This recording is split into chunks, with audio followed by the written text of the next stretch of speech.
আপনারা জানেন এখনো কুমিল্লা বিশ্ব রোডের সেই রাজপথ আমার ভাইয়ের রক্তে রঞ্জিত হয়ে আছে।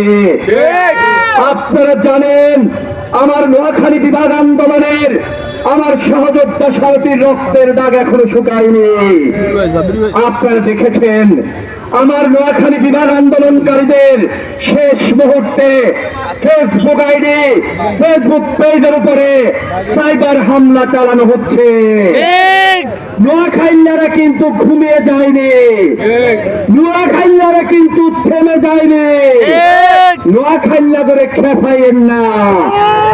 সেদিন সারা বাংলাদেশ না সারা বিশ্ব দেখেছিল।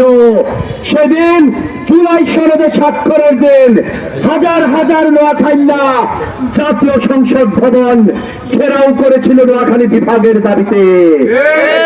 প্রয়োজনে আবারও কর্মসূচি ঘোষণা করছে, হয় মৃত্যু না হইলে বিভাগ।